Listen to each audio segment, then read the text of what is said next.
Paano i-connect ang ating Reels sa mga long form video na ina-upload natin sa ating mga account? Yes po Lodis, pwede na pong i-connect yung mga Reels sa long form video. Yung tipo pong pwede nang mapanood sa Reel yung mga long videos natin. So di ba dati Reel video less than 1 minute and 30 seconds lang. So dito mga Lodis, sa bagong update ni Facebook, pwede nang i-play or pwede nang gawing real video yung mga long form videos natin Lodis. So paano gawin yan Lodis? So yan ang ituturo natin sa tutorial na ito. So napakadali lang nito Lodis at napakagandang update nito ni Facebook kasi instead na maggawa pa tayo ng bagong videos para sa reel, so dito hindi na kailangan po, i-connect na lang natin yung reel na to sa long form video para pwede nang mapanood yung mga long form videos kahit po ay nasa reel yan. So ganito lang po ang gawin nyo Lodis.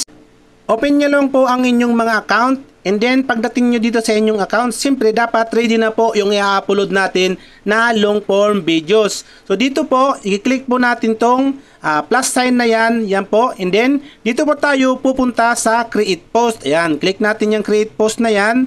And then, pagdating po dito, pumunta po tayo dito sa photos in videos. And then, dito po, pipiliin po natin yung i-upload nating videos. Halimbawa, yan ang i-upload natin sa ating mga videos, sa ating mga account. Click lang natin.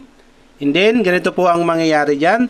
So, dito po, maglalagay po tayo ng, ayan, say something about videos. Maglalagay po tayo dyan ng description sa ating mga i-upload na videos. Maganda po, lagyan po natin ng description para po mabasa ng mga manunod natin kung ano, para saan po ba yung content na i-upload natin na to. Okay, yan po, maglagay po kayo. Dapat po, yung ilalagay natin na description po ay related dun sa i-upload or related po sa video natin. So, siyempre po, wag po natin kalimutan yung mga hashtag na related po sa ating content na to.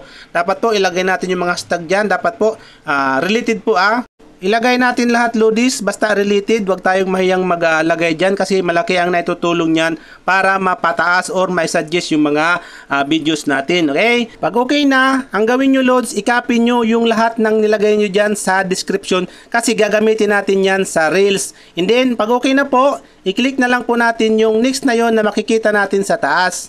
And then, ganyan po ang mangyayari. Siyempre po, dapat po, comment dyan. Kailangan po nakapublic yan. And then, kung may invite po kayong collab, click nyo po yung collab na yan. And then, pag okay na po, pwede mo na pong i-click yung push button na yan sa taas. Ayan.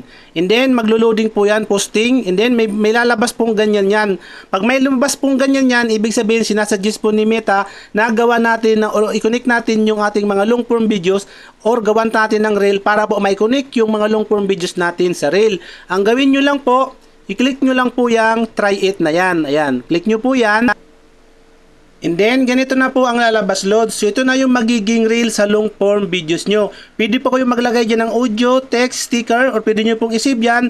Pag kayo na po bahala kung gusto nyo maglagay dyan, i-click nyo na lang po itong next pag okay na. Ayan, next button. And then dito po, ilagay po natin dito sa description yung ating kinapi kaninang nasa description ng ating long form videos. Diyan, sa describe your reel, andyan na po, i-copy paste po natin, i-paste po natin diyan yung kaninang kinapi natin. Ayan.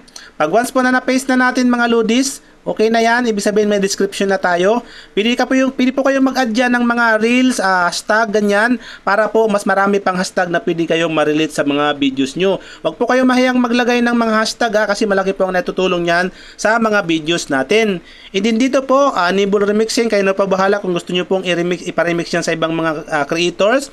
And then dito, tag people kung gusto pong nyo mag-tag, location. And then dito po, sa add topic, napakalaga nito, maganda rin po ito. Pwede po kayo mag-add ng up to 3 dyan. Magmili lang po kayo related sa inyong mga content. Ayan. Pag okay na po, pwede nyo na pong i-click yung save na yan na nasa taas ng, ayan po. Tatlo lang po ang kailangan piliin nyo dyan, okay? And then dito sa connect reel to a video, itong mahalaga Lodis. So kailangan natin tong i-click para i-connect yung ating reel sa long form videos. I-click lang po natin yan. Ayan, connect your reel to a video. So, ganyan po. So, pag ganyan to pa lumabas, ibig sabihin po, under process pa yung ina-upload pa yung inyong video. Hantayin nyo na lang pong matapos yun. And then, pag natapos po, ulitin nyo na lang po ulit. Wag po kayong mag-leave dyan. And then, may lalabas pong ganyan na sa inyong connect your reel to a video. Your most recent posted, ayan po, kailangan po naka-check po yan, nakaganyan po. And then, pag okay na po, mag-back lang po kayo. And then, okay na po yon. Pwede po kayo maglagay ng tag business, booster kung gusto niyo mag-boost. Dito po sa star, napakahalaga po niyan. Kasi po, dapat po naka-turn on yun. Kasi kung may mag-donate po sa inyo ng star, meron po kayong, may donate po sila. And then, dito sa earning money po, yan, dapat naka-on po yan. Pag okay na po, lahat na po na sit up nyo na po yan, pwede nyo na po yung i-click yung share now. And then maghantay na lang po kayo ma-upload yung reel nyo. Pag once po na na-upload na yung reel nyo, pwede nyo na pong bisitahin yung reel nyo at tingnan nyo po kung mayroon na pong watch button doon sa reel nyo. So titingnan po natin, ayan, punta tayo sa reel natin. Ayan, sa more. Ayan, click natin yung more na yan. And then sa reel natin, visit natin.